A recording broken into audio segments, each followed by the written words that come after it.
Então, hoje a gente vai dar continuidade a essa série de mensagens Radicalmente Discípulo.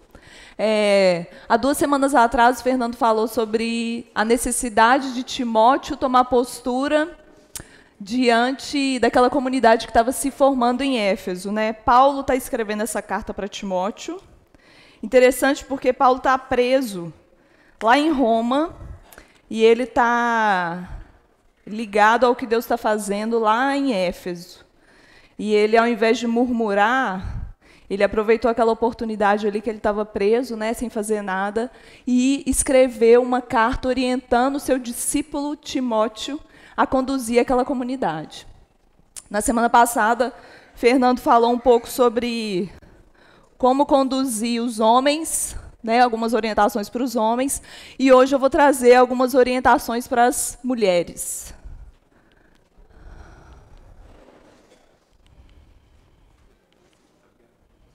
Mas antes,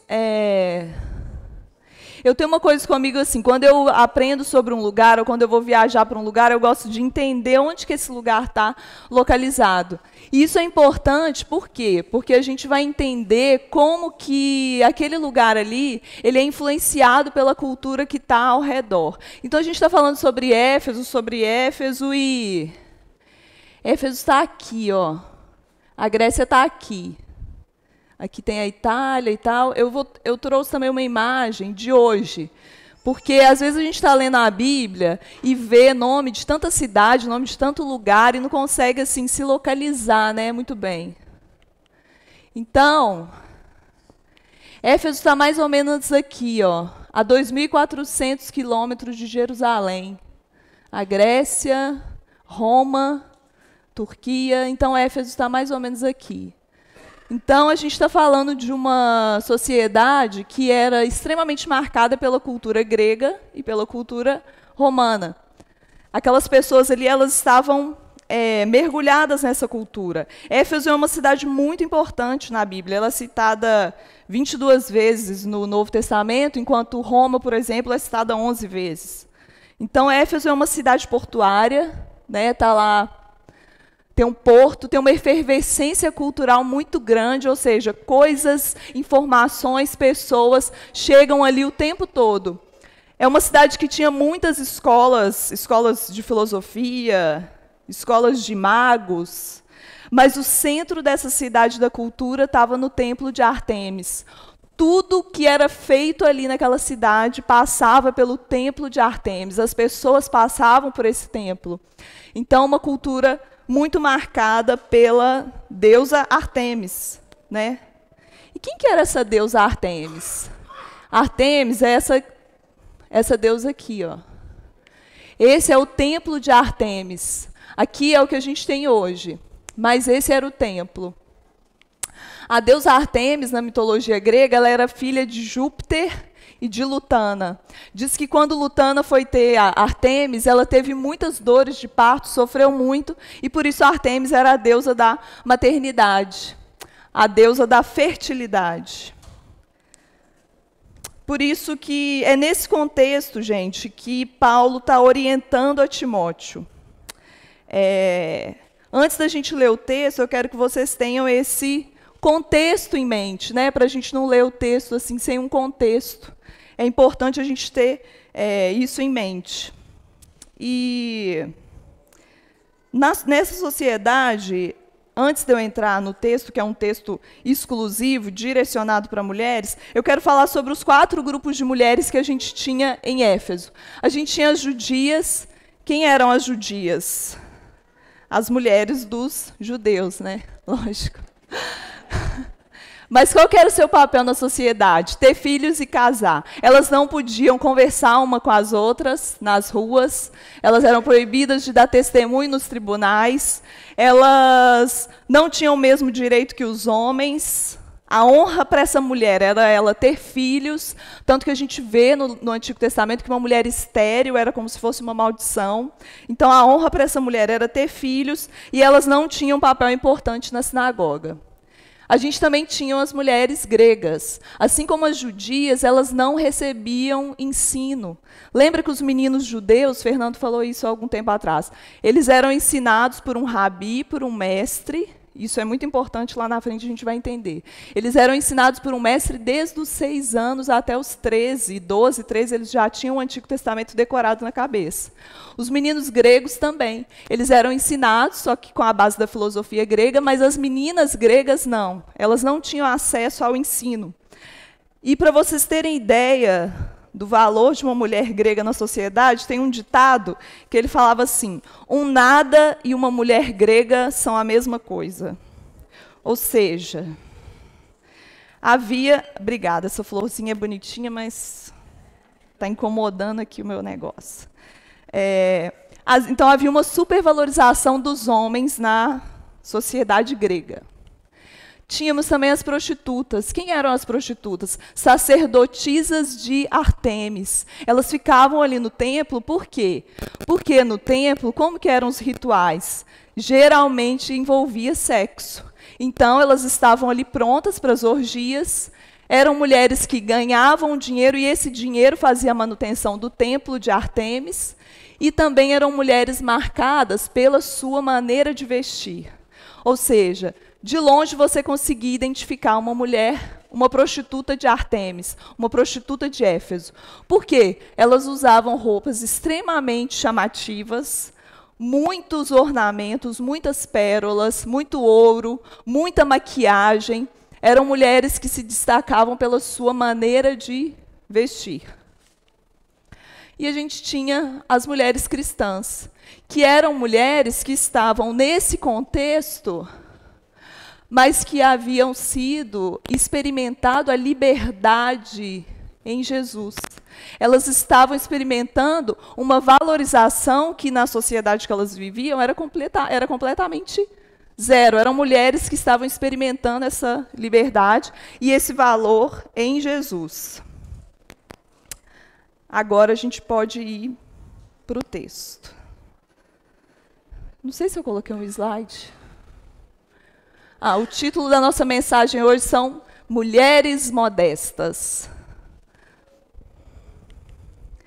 E o texto que a gente vai ler é esse aí, 1 Timóteo 2, do 9 ao 15. Eu vou ler para vocês o texto, prestem atenção na leitura, porque eu quero ler duas linguagens, da Bíblia NVI e da Bíblia Mensagem. Quando eu vou estudar a Bíblia, gente, eu tenho o hábito de ler várias traduções. Por quê? Para eu entender profundamente o que o texto está querendo dizer. Então, eu vou ler para vocês a tradução da NVI, depois eu vou ler da Mensagem. Então, é Paulo orientando a Timóteo sobre as mulheres. O texto anterior ele orienta um pouco sobre os homens, e agora ele vai entrar nas mulheres.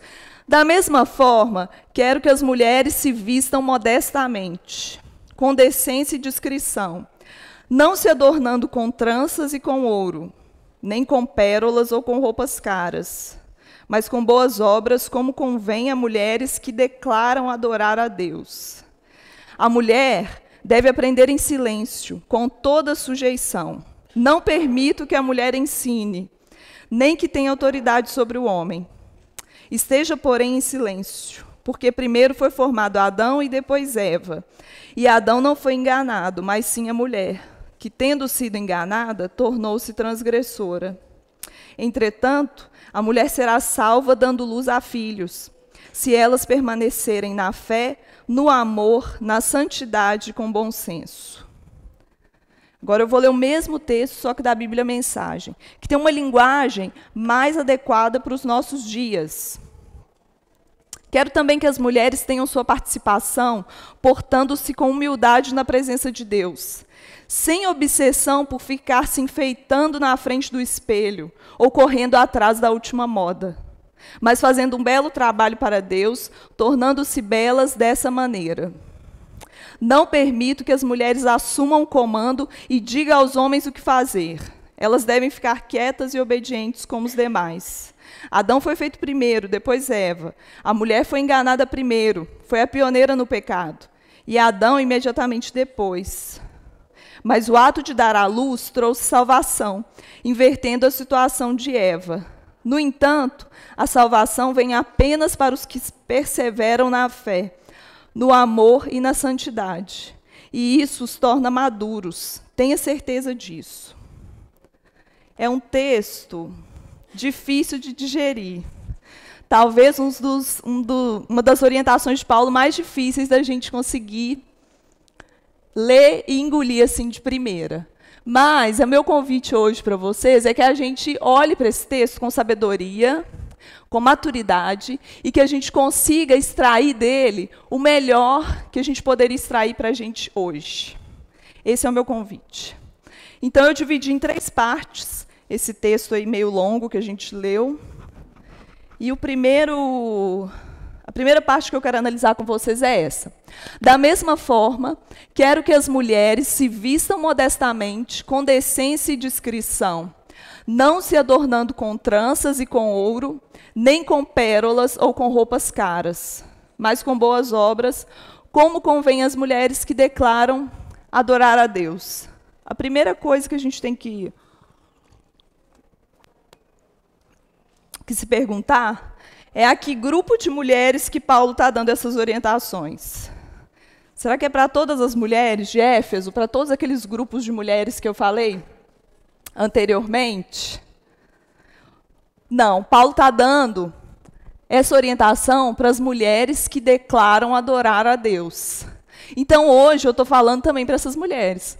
Porque se eu estivesse falando aqui por um grupo de feministas, elas iam pegar isso tudo que eu estou falando, amassar e jogar no lixo, porque não faz nenhum sentido para elas, né? E, por outro lado, Paulo está falando para as pessoas de dentro da comunidade. Está falando para as mulheres que decidiram ser discípulas de Jesus. Não para a gente pegar esse texto e ficar olhando para as mulheres lá fora e julgando elas. Não. É para a gente olhar para dentro da gente mesmo. Paulo está fazendo um convite para as mulheres de dentro da comunidade dos discípulos. Aqui, a gente tem uma orientação clara de Paulo em contraste com as prostitutas. Por quê? São elas que usam tranças. Aliás, quanto mais tranças as mulheres tinham naquela época, mais desejadas e mais sedutoras elas eram consideradas. Eram elas que usavam muito ouro, pérolas nas tranças e roupas muito refinadas e caras. Essa orientação foi para aquela cultura, foi para aquele tempo. Mas será que a gente consegue tirar alguma coisa dessa orientação de Paulo hoje para a gente? O que será que a gente consegue tirar para a nossa sociedade, para você, mulher, que decidiu, que optou por se tornar uma discípula de Jesus, que foi encontrada por Deus e que está querendo prosseguir nessa jornada com Jesus? Bom, eu não preciso ficar repetindo aqui que o nosso século ele é o século do culto ao corpo. Né? Depois da década de 50, quando foi inventada a máquina fotográfica, você começou a olhar para o espelho muito mais do que, por exemplo, a sua avó olhava. Né? A gente começou a ter um desejo pela nossa autoimagem e um cuidado muito maior do que antes. E é fácil a gente ver isso, né? Hoje, por exemplo, a gente tem um Instagram aí que não para de crescer, que é um culto à imagem, né? O tempo todo ali a gente está olhando imagens, a gente está consumindo imagens. A gente gasta muitas horas na academia. Por quê? Porque a gente quer atingir aquele corpo ali. Tem um grupo de pessoas que quer atingir aquele corpo, e depois eu vou falar de um outro grupo também. A gente tem também os tratamentos estéticos, né? Cada dia aparece um tratamento novo. Harmonização facial, injeção de ácido hialurônico para o nariz ficar um pouco mais em pé, o queixo fino, a bochecha marcada. Os tratamentos que prometem o corpo... o corpo. Fernando fica fazendo cada cara aqui na frente, gente, que me desconcentra. Ele está aqui.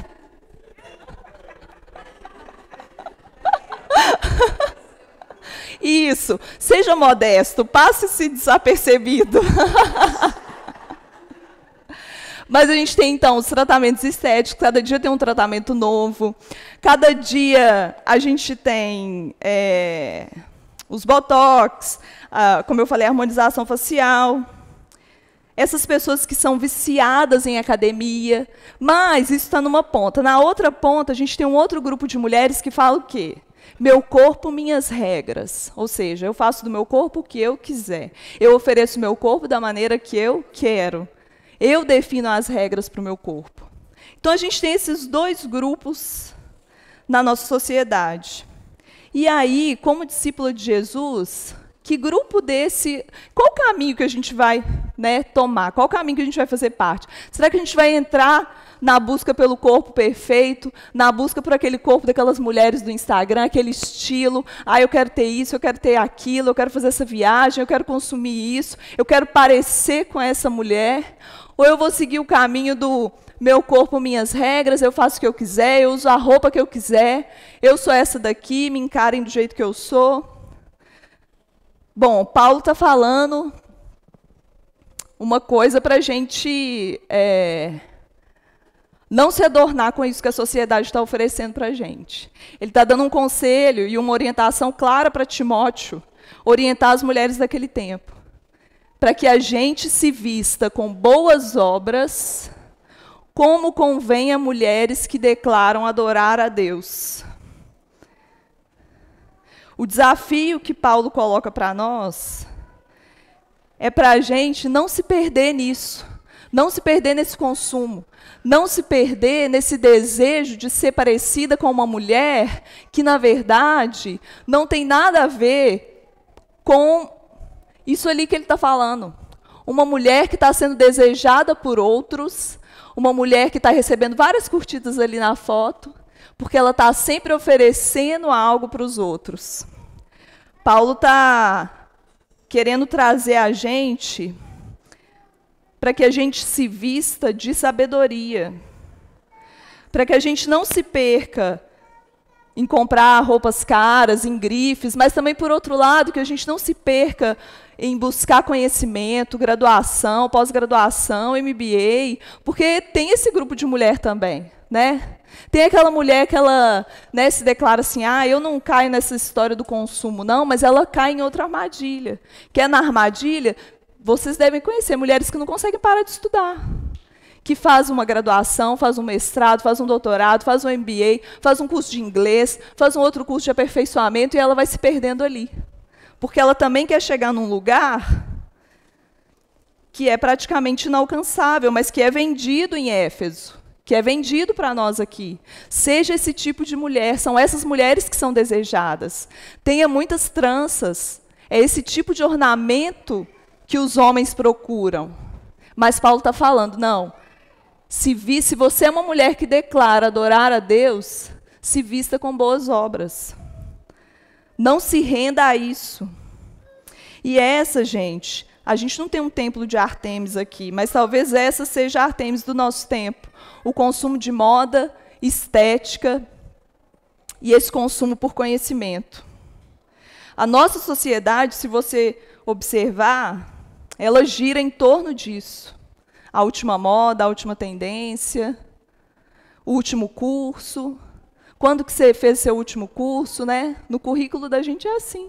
Se você tem uma graduação de 2006, hoje ela não vale nada. Então, a nossa sociedade ela gira em torno desses consumos. Eu estou falando aqui para você deixar de se embelezar, deixar de comprar um sapato, uma bolsa. É claro que não, gente. Eu sou mulher e o meu vício é em sapato. Não tenho roupa não, mas sapato eu tenho vários, coleção, e o Teco sabe, ele sempre me dá sapato. E agora eu preciso de comprar roupa, porque minhas roupas estão... Mas eu não estou falando isso.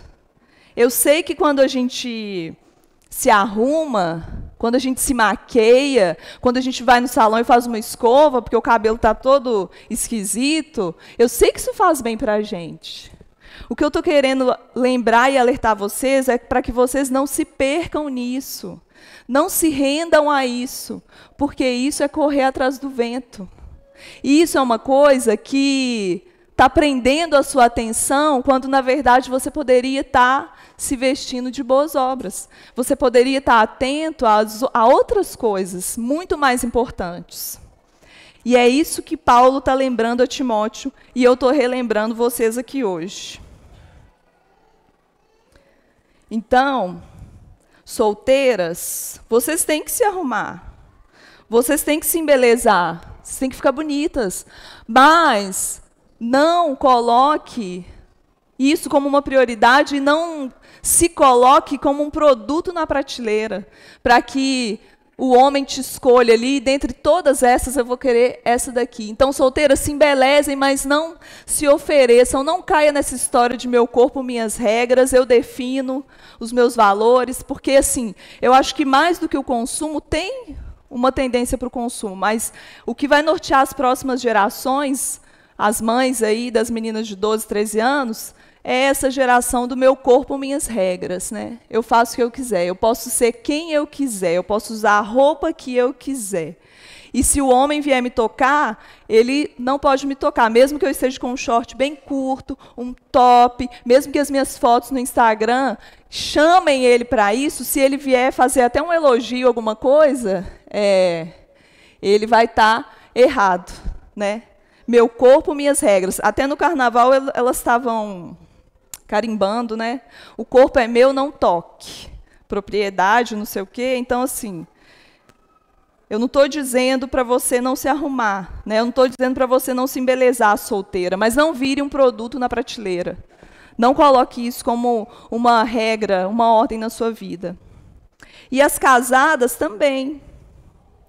As casadas, elas também têm que ficar lindas, ficar bonitas, ir para a academia, cuidar do corpo, fazer uma aula lá com a Tati, de ciclismo indoor, queimar as calorias, cuidar da saúde, cuidar do corpo, ficar bonita, mas ficar bonita para o seu marido. Não é ficar bonita no Instagram para todo mundo te desejar, para todo mundo querer ser igual a você. Não é usar uma roupa super decotada para todo mundo ficar te olhando. Eu sei, gente, eu sou mulher também. Eu sei quando a gente se arruma para a gente, quando a gente se arruma para o outro, quando a gente se arruma para a outra. Eu sei como que é isso. Então, casadas, fiquem lindas e maravilhosas para o seu marido. Sabe por quê, gente? Porque durante muitos anos a igreja ela foi protagonista de um estereótipo de que a mulher, por olhar para esse texto sem contexto, que a mulher não podia usar maquiagem. Muita gente ainda se rende a isso, essa mentira que foi contada, esse evangelho adulterado. Muitas mulheres não usam maquiagem, não se depilam, usam umas roupas que não atraem nem o seu marido, nem ninguém, ok, mas também nem o marido. Então, assim, não é também para a gente cair nessa besteira, né, gente? Mas para a gente olhar para o texto com sabedoria, porque também o marido, assim, ninguém merece. O cara chega em casa, a mulher está lá toda derrotada, cabelo sujo, uma roupa rasgada, sei lá. Eu sei quando a gente está arrumando casa, a gente põe o cabelão para cima e tal, mas cuide do seu marido. Não se arrume só quando você vai sair para a rua. Não se arrume só para os de fora. Se arrume, fique linda para o seu marido. E maridos, elogiem as mulheres também quando elas se arrumarem para vocês. Isso é uma coisa muito boa que a gente gosta de ouvir. Porque senão o cara lá de fora vai começar a elogiar ela também, né? O cara lá da academia. E isso não é uma mentira, tá, gente? Eu estava na academia esses dias e eu comecei a me perguntar se era verdade o que eu estava ouvindo. Porque tinham duas pessoas, inicialmente eu achei que eram casados. E a mulher era casada e o cara era casado com outra. E eles estavam numa conversa que eu, assim, eu parei de fazer o que eu estava fazendo. Estava na primeira série, né? Quem faz exercício aqui sabe que são 3, pelo menos. Eu estava na primeira, eu saí e fui para o outro lado da academia, porque, assim, não é brincadeira, gente. Então, homens, valorizem as mulheres que vocês têm, elogiem, porque lá fora os caras estão atentos a elas. E aí a gente chega na nossa realidade aqui da igreja. A comunidade Aliança, ela é conhecida, né, assim, como uma comunidade que aceita todo mundo, né? Lá tem gente de todo tipo. É isso mesmo. Mas a comunidade dos discípulos também era assim. Tinha gente de todo tipo. Mas a gente é uma comunidade que tem como princípio de fé e compromisso a Bíblia. Então a gente tem que ter muito cuidado para não entender liberdade com libertinagem. A gente não pode pegar essa liberdade que o Evangelho traz para nós e transformar ele em libertinagem. Não. Essa liberdade que o Evangelho traz, de eu usar a roupa que eu quiser, de eu poder ir na igreja de chinelo, daqui não ser um desfile de moda, de ninguém ficar reparando a roupa que eu uso, mas a gente tem que usar disso como responsabilidade. E isso a gente usa com o quê? Com amor. Primeiro, amor a Deus, porque a gente decidiu ser discípula de Jesus. Segundo, amor ao próximo. Então, eu não vou aqui ficar falando que roupa que você tem que usar, que roupa que você não tem que usar. Isso aí é o Espírito Santo que vai te mostrar lá no seu guarda-roupa, quando você for comprar a sua próxima roupa. Isso é o Espírito Santo que vai mostrar. Mas eu quero que vocês olhem para essa liberdade que Deus nos dá com responsabilidade. Né? Que tipo de roupa eu vou usar? Será que está demais? Porque a gente sabe quando está, não sabe? A gente olha no espelho assim e fala, eu acho que está demais. Mas eu vou assim mesmo, estou nem aí. Ou então, eu acho que eu posso escolher uma outra. Só para ir na igreja? Não, para ir em qualquer lugar. Não estou falando aqui da roupa de vir para a igreja, não. Estou falando de uma mentalidade. Paulo ali não está falando, Timóteo, oriente as mulheres quando elas forem aos encontros de domingo. Não. Oriente as mulheres na vida, quando elas estiverem andando em Éfeso. Que elas se vistam de boas obras, que elas sejam modestas, que elas passem desapercebidas. É isso que Paulo está convidando a gente.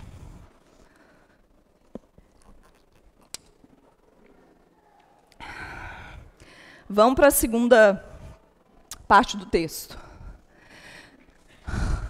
A mulher... Gente, quando eu li isso aí pela primeira vez, quem me conhece aqui sabe, né? A cara que eu fiz. Ô, Paulo, tá de brincadeira. A mulher... Por isso que o Fernando me escolheu para falar isso aqui. Mas, enfim, a mulher deve aprender em silêncio com toda sujeição. Tá dando glória aí, né, Francisco? Não permito que as mulheres assumam o comando e digam aos homens o que fazer. O que será que Paulo está falando assim com as mulheres de Éfeso? Vamos imaginar o contexto? As mulheres gregas e as judias, elas nunca tinham recebido ensinamentos.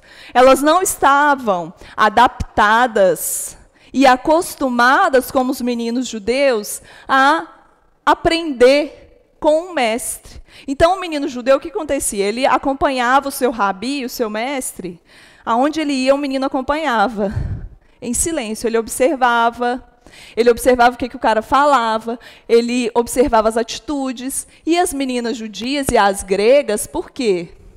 Nessa comunidade aí, a gente tinha aqueles 4 grupos de mulheres. A gente não tinha só mulheres cristãs. Tinha as meninas que iam chegando, as mulheres que iam chegando. Então, elas não estavam adaptadas com ensino. Mas em Jesus, no Evangelho, elas começam a ser valorizadas. Elas começam a aprender sobre a história. Elas começam a entender que negócio é esse de que mulher tem valor. Só que elas não entendem a dinâmica do ensino. Paulo não está falando ali, mulher, cale a boca e aprenda. Não. Paulo não está querendo dizer isso. Ele está querendo dizer, aprenda calmamente, em submissão a quem está te ensinando. Paulo está querendo dizer, pare, escute, aprenda o que está sendo ensinado. Porque mulher, gente, eu sei porque... né? Eu sou mulher. Mulher é um negócio assim, a pessoa está falando, a gente está em silêncio na boca, mas a nossa mente está como? A pessoa está falando, eu já estou pensando numa resposta que eu vou dar para ela, eu já estou lembrando de um caso que eu vou contar, quando ela terminar de falar, eu vou falar isso. E aí a gente tem que aprender em silêncio, é isso que Paulo está chamando a gente.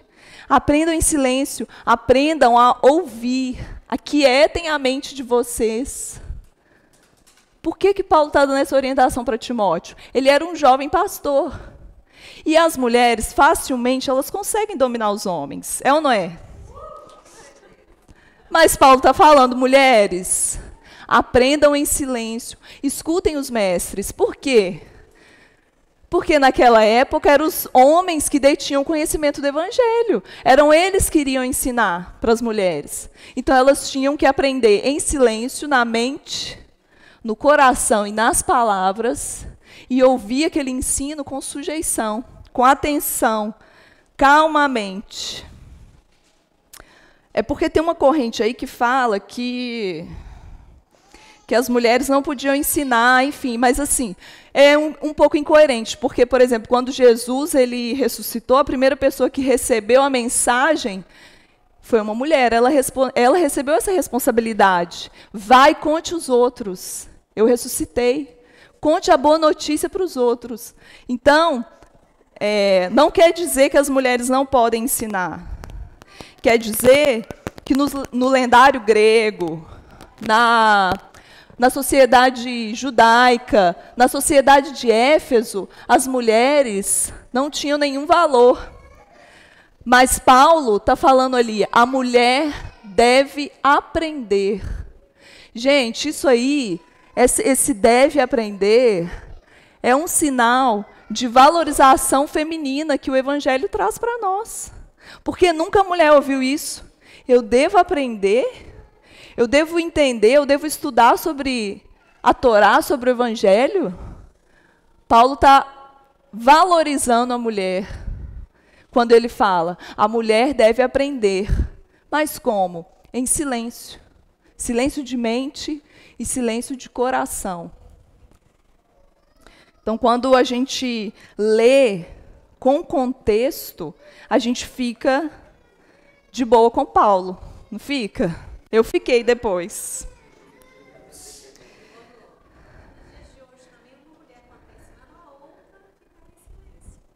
Sim. Então, na continuação do verso, não permito que a mulher ensine, nem que tenha autoridade sobre o homem. A gente vai chegar nesse ponto agora, Angélica. Esteja, porém, em silêncio. Será que as mulheres podem ensinar na igreja? Paulo está dando uma orientação aqui, e essa não é uma ordem geral para todas as comunidades daquela época, mas uma ordem específica para Éfeso. Por quê? Vamos voltar lá no contexto da cidade? As mulheres, elas se convertiam em Éfeso, elas estavam presas à cultura grega, à cultura romana, à cultura judaica, e muitas mulheres, se elas fossem ensinar, como elas ainda não tinham aquele conhecimento que eu falei dos meninos judeus, elas iam começar a misturar o evangelho com as práticas pagãs da cultura local. Então, Paulo está atento a isso. Ele está atento ao que um ensino misógino, um ensino misturado, um ensino adulterado, ele pode causar numa comunidade. Por exemplo, se a gente volta um pouco aqui atrás na Bíblia, em Gálatas, a gente vê como que o ensino adulterado, o ensino judaizante, detonou aquela igreja. Quem fez o curso de Gálatas aqui sabe. O trabalhão que Paulo teve para consertar um problema que o evangelho adulterado trouxe. Então, Paulo já está ligado nisso. E ele está pensando, eu tenho que falar com Timóteo. Eu tenho que alertar Timóteo sobre o perigo do evangelho adulterado. Essas mulheres, se elas começarem a trazer umas simpatias lá que elas faziam para Artemis, umas regras lá dos judeus para dentro da comunidade, não vai dar certo. E hoje em dia, a gente tem mulheres assim por aí. Não tem? Mulheres que muitos vão lá procurar, porque ela tem uma profecia, porque ela sabe de alguma coisa que vai acontecer com você, que ela olha para você e te lê inteiro. Dá até medo de ir. Que elas vão prever o futuro, mas elas são crentes. Mas é estranho isso, né? Porque não tem a ver com o evangelho, mas elas se dizem crentes. Então, hoje também a gente tem que tomar cuidado. E como mulheres, a gente tem que estudar a palavra, a gente tem que ter cuidado para não cair nesse evangelho adulterado, porque do mesmo jeito que isso acontecia lá em Éfeso, acontece hoje também.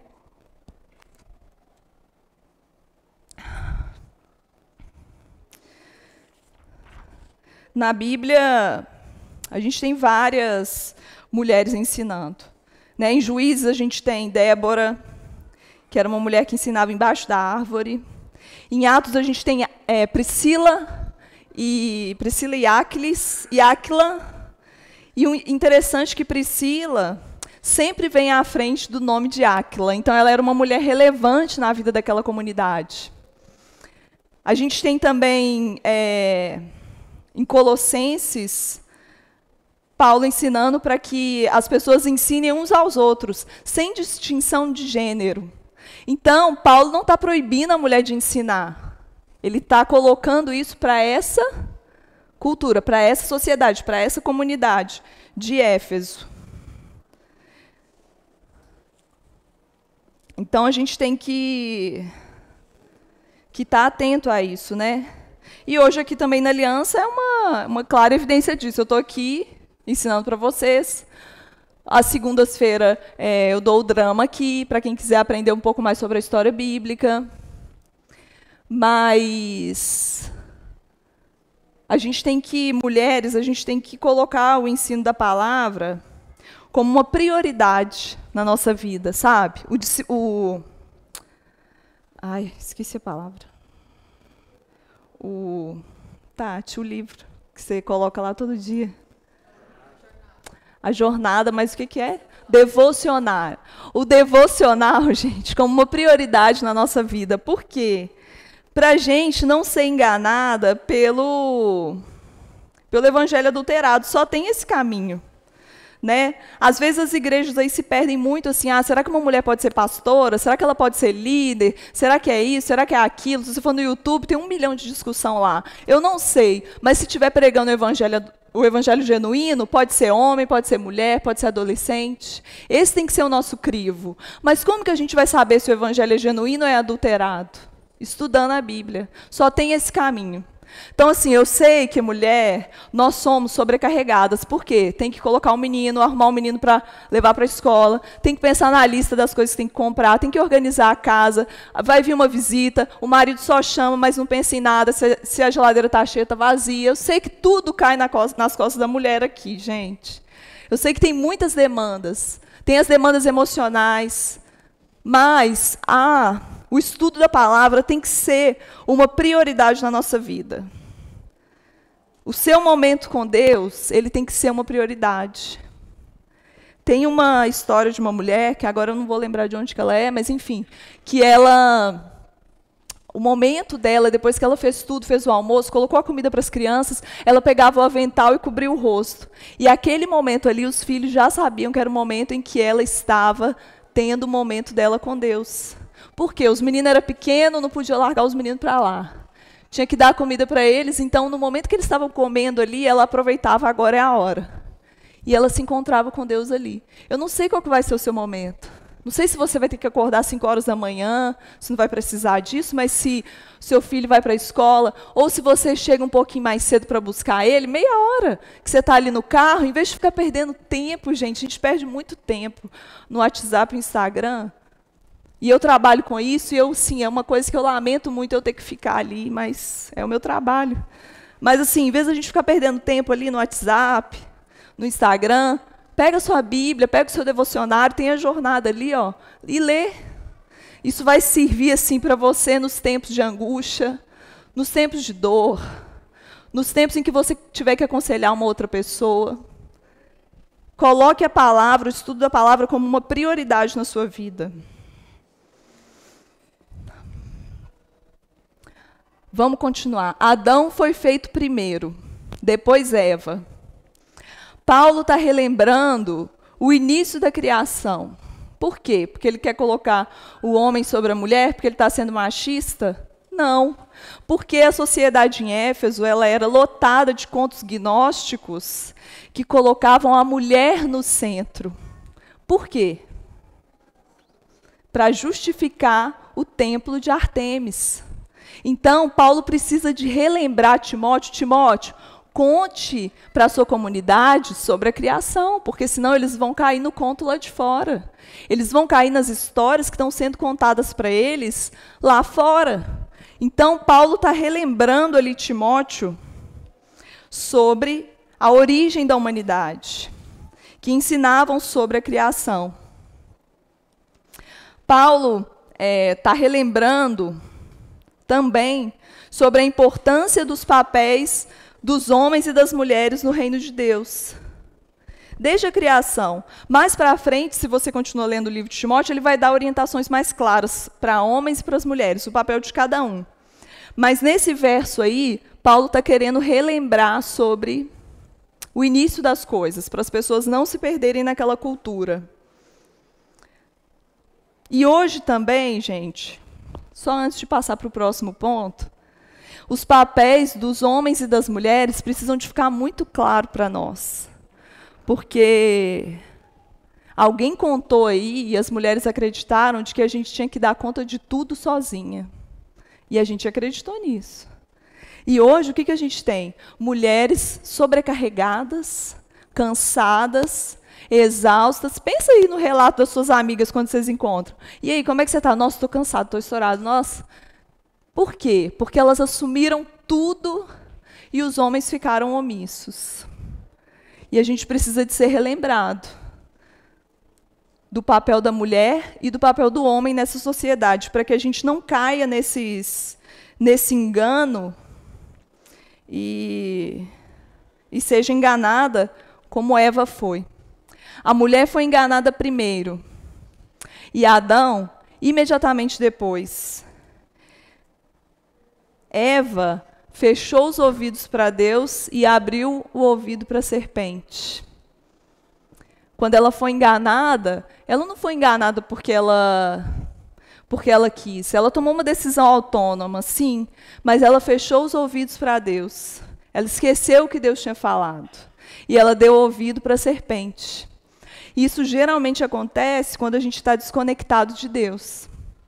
Quando a gente está desconectada, a gente facilmente dá ouvido para outras coisas e esquece aquilo que Deus falou e ensinou para a gente.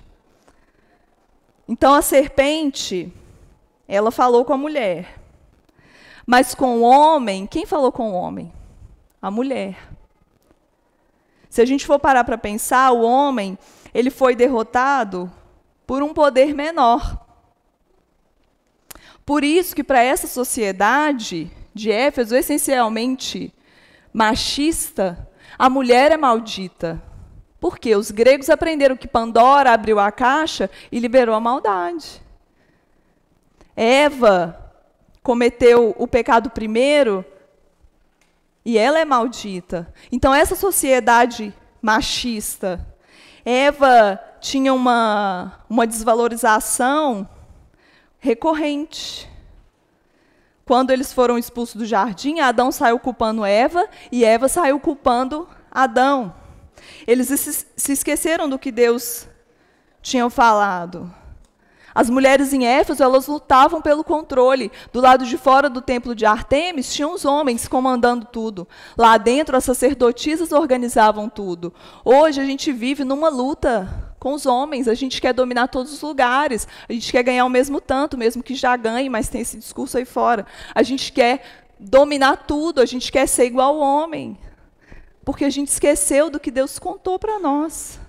Que nós somos criados em complementaridade. Ou seja, o homem tem características de Deus. Se a gente olha para a mulher sozinha, ela também tem características de Deus. Mas quando eles se unem, eles em plenitude exalam a perfeição, a imagem e semelhança de Deus.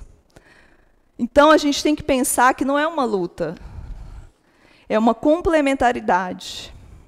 A gente tem que ser parceiro um do outro. Casados, vocês têm que ser parceiros um do outro.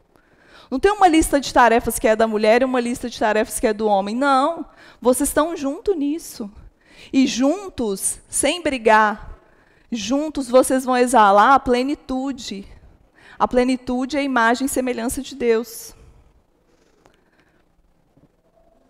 Mas o ato de dar à luz trouxe salvação, invertendo a situação de Eva. No entanto, a salvação vem apenas para os que perseveram na fé, no amor e na santidade. E isso os torna maduros. Tenha certeza disso. Paulo termina essa orientação para as mulheres se referindo à verdadeira missão de Eva, que está lá em Gênesis 3,15. Depois da queda, a mulher daria um filho, iria gerar um filho, e ele iria esmagar a cabeça da serpente.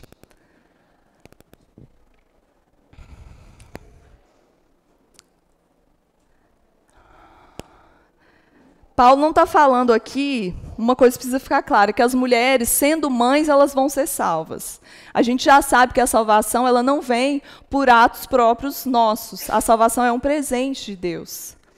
É uma graça, é um presente de Deus para nós.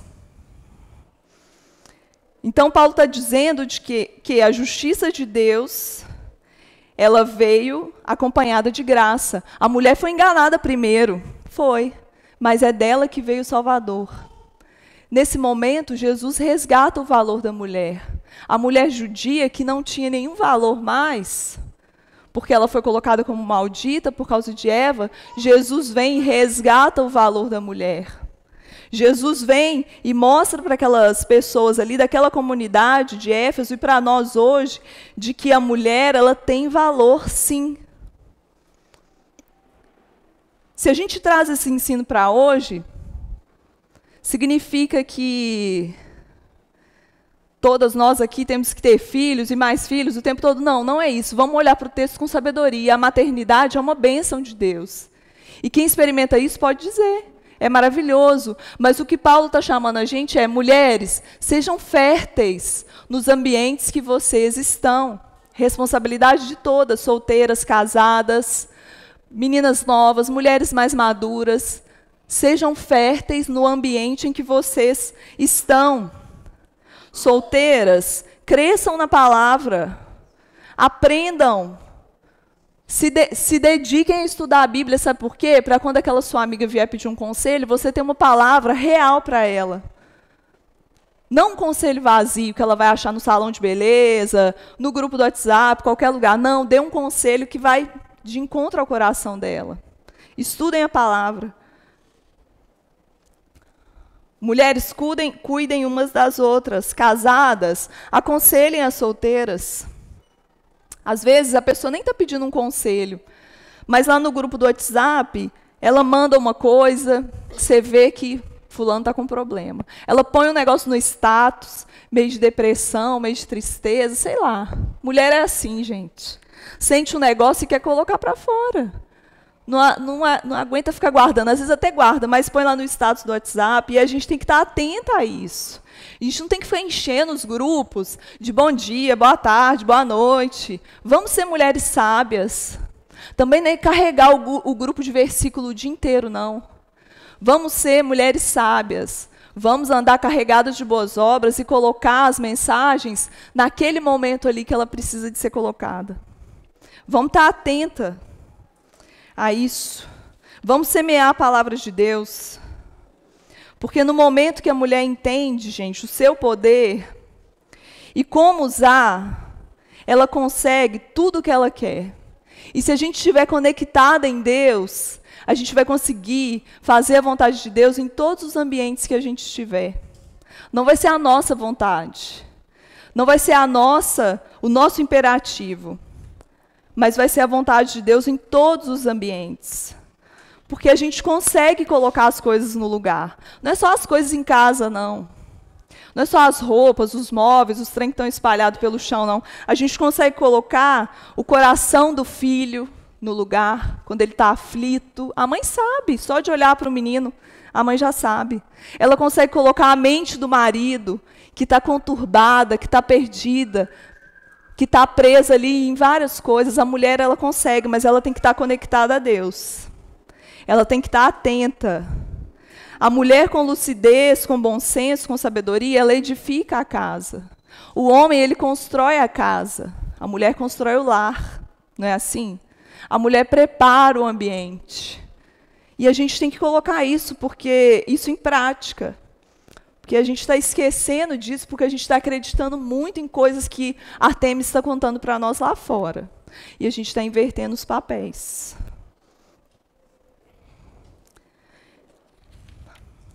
E isso, gente, ser uma mulher sensata, uma mulher com bom senso, uma mulher atenta, auxiliadora, isso é uma raridade do nosso tempo. Porque as mulheres hoje, pensa aí nas suas amigas, elas estão à beira de um ataque de nervos.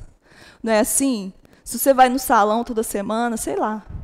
Mas por onde você passa aí, as mulheres estão estressadas, nervosas, com a mente cansada, querendo colocar tudo para fora, querendo um tempo para elas. Eu não aguento mais, eu não tenho tempo, eu não tenho nada. Por quê? Porque assumiu todos os papéis. E os homens viraram os bananas. Porque a mulher tem que tomar conta de tudo. Então, entenda o seu papel na sociedade. Aqui, a gente tem um texto de mais de 2000 anos, que quando a gente olha para ele primeiro, parece machista. Mas ele está trazendo uma verdade muito importante para nós, porque a gente está esquecendo e está se perdendo no consumo, a gente está se perdendo no consumo estético, no consumo de conhecimento. A gente está se preocupando mais com ouro e com pérola do que nas boas obras. Então, Paulo está relembrando a gente, mais de 2000 anos depois, quase 2000 anos, de que a gente tem que estar atenta e tem que dar prioridade ao que é prioritário. Eu venho de uma família, gente, matriarcal. As mulheres da minha família são as que mandam e desmandam, são as que colocam ordem nas coisas. Eu aprendi duas coisas com isso. Que um homem, ele não consegue derrotar uma mulher. Por mais que ele queira, ele não consegue. Mas uma mulher, ela tem capacidade para fazer um estrago imensurável. Elas podem fazer um milagre no casamento. Elas podem potencializar as qualidades do homem, dos filhos, mas elas podem ser como uma bigorna e levar a família, o casamento, o homem para o fundo do poço. A gente tem um poder nas mãos, mas a gente tem que saber lidar com esse poder com muita sabedoria, com muita lucidez, com muito bom senso.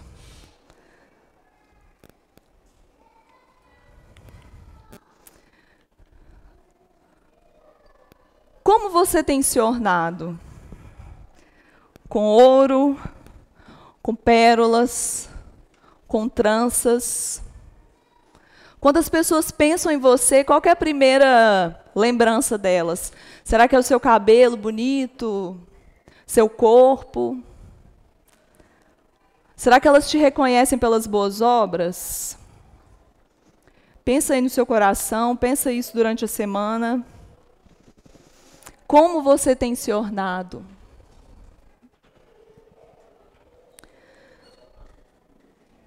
Você tem sido fértil no ambiente que você está inserida? Na sua família, no seu casamento, na casa dos seus pais, na escola?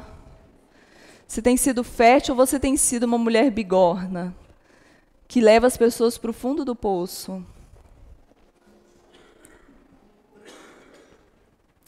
Eu quero orar por você.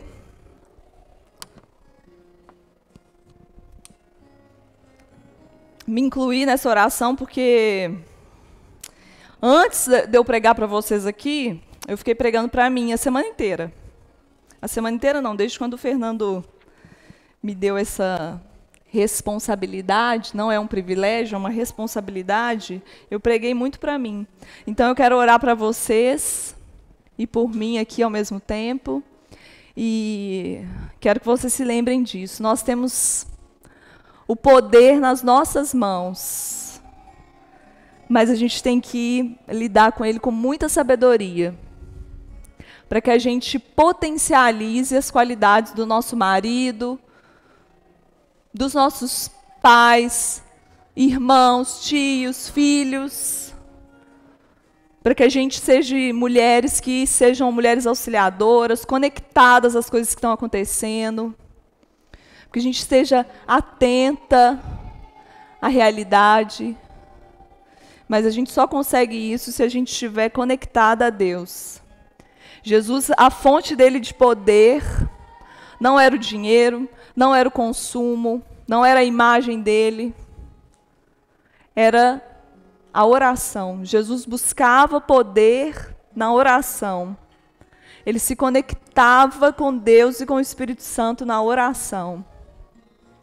Então, que sejamos mulheres assim. Deus, eu quero te agradecer por essa responsabilidade e pelo privilégio de poder falar com essas mulheres, com essas famílias que estão aqui hoje, Senhor. Que o Senhor inunde o nosso coração, que a gente possa compreender o nosso papel, Deus, de mulheres auxiliadoras, mulheres que edificam o nosso lar, que a gente possa aprender em silêncio, Senhor. Silencia a nossa mente. É tão difícil. A gente fica pensando em várias coisas ao mesmo tempo, mas que o Senhor, que o Teu Espírito silencie a nossa mente. Eu sei que muitas aqui lutam com isso. É difícil. A gente sempre tem uma coisa para falar, mas que Teu Espírito aquiete nossos lábios, Senhor. Que o nosso coração seja inundado com a Tua paz. Que a gente compreenda o nosso lugar, Deus, na igreja, em casa. Que a gente não queira assumir tudo, mandar em tudo, Senhor. Ordenar em tudo, estar presente em tudo, não, mas que a gente possa estar presente ali onde o Senhor quer. E que estejamos ornadas pelas boas obras, como discípulas de Jesus, que a gente possa estar ornado com boas obras, Senhor. Não com a última moda, não ficar perdendo tempo e mais tempo diante do espelho, mas que a gente esteja preparado em te servir, Deus. Em servir o nosso próximo com amor, Deus, porque aí a nossa beleza realmente ela vai florescer, Senhor. Cuida de nós, Senhor. Cuida dessas mulheres que estão aqui, Deus. Que quando elas forem ler a Bíblia, que elas escutem o Senhor falando ali com elas, Deus. Que o Senhor as ensine. Que elas encontrem um momento, Deus, de devocional diário com o Senhor, Deus. Porque a gente sabe que é isso que nos sustenta. Sara, Senhor, as mulheres aqui, que todo espírito de tristeza, de ansiedade, de angústia que tem invadido os corações e as mentes aqui, Deus, seja eliminados pelo poder do Teu sangue, Jesus. Esteja conosco, Deus, hoje, durante a semana, e faz de nós mulheres que vão impactar essa cidade, Deus, com o Teu amor, com o Teu poder e com a Tua palavra, no nome de Jesus. Amém.